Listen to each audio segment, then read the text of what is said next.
Want a quick way of making elegant tassel earrings with some crystal focals? Here is where you can find out how to do just that. Hi, I am Pearl, the Beading Gem, and welcome to my channel where I share jewelry making tutorials and lots of tips. The focals used in this tutorial are actually 4-hole connectors which have pretty crystals in the centers. These are typically used in bracelet designs, but we will use them for earrings with just some basic wiring. All the supplies and tools used are listed in the description box of the video below. The first step is to make the tassels. I used a tip from other crafters, which is to use the embroidery floss sleeve to help me cut 3-inch lengths from the end of the floss packet. This is rather too much for the connectors, so I chose 6 bundles doubled up per connector. You may have to adjust the number of bundles depending on the size of connectors you use or your personal preference. I used a 2.25 knitting needle as a mandrel. A 2mm needle or even a skewer will work too. I used 12-inch lengths of 6-pound Fireline to wrap the floss bundles together. I like the contrast grey color, but you can also use some of the same floss. If you want to do that, make sure you remove a long length before you cut up the embroidery floss in the first place. It's very hard to make clean cuts of the Fireline with ordinary scissors. I use scissors designed for this fishing line. Make sure to hold the floss bundles evenly and tight against the mandrel and wrap neatly. I made about 10 wraps.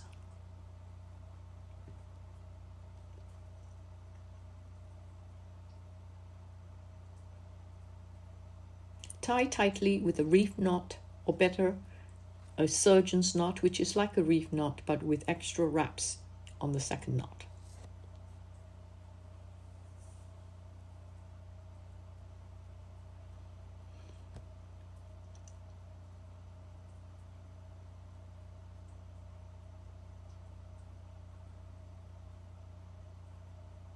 I used a small drop of Star Bond thin on the knot and let it seep into the knot and the floss above the knot. Star Bond glue is an excellent liquid glue which sets in a few minutes. The thin version here flows through the threads. Remove the work quickly to avoid the floss accidentally bonding to the mandrel. You can also do 2 tassels at the same time. Notice the channel formed by the mandrel and glue. This makes it easier to slip the wire through it later.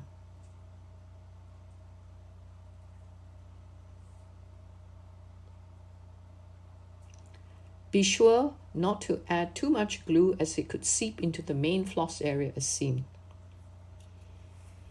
Cut 8-inch lengths of 26 gauge wire. This thinner wire makes it easier to work the wire through the 4 holes of the connector and to twist the ends together. Be sure to straighten the wire lengths as the wire loops which protrude at 2 ends of the connector must be even. You can use your fingers or nylon pliers, which will not damage the wire.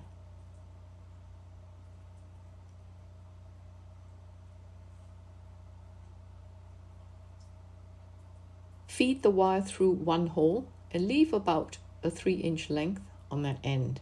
Take the long end of the wire and feed it through the other 3 holes.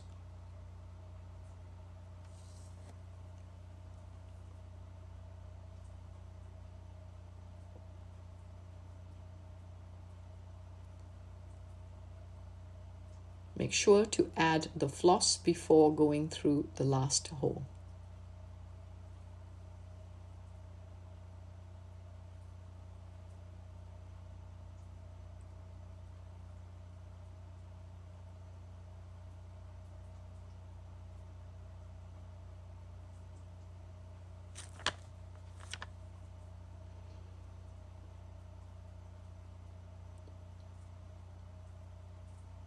The wire ends should meet at the back of the connector.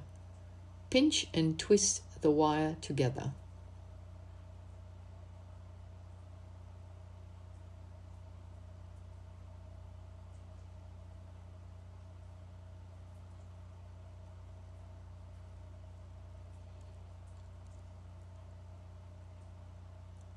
Cut the wire ends off and use chain nose pliers to tuck the ends within the connector.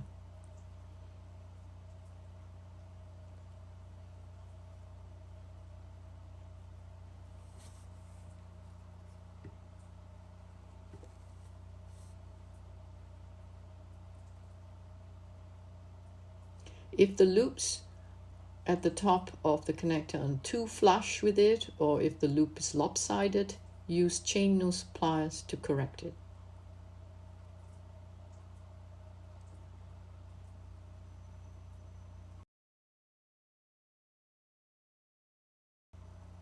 Take both bundles of the earring pair together and feed the whole lot through an empty floss sleeve.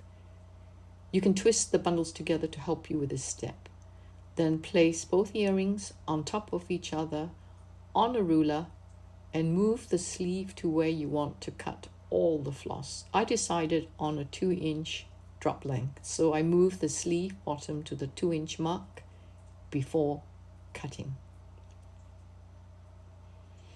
I used a comb for detangling the floss, but this time I used a brand new toothbrush to do the job. It seems more efficient with a small brush like this.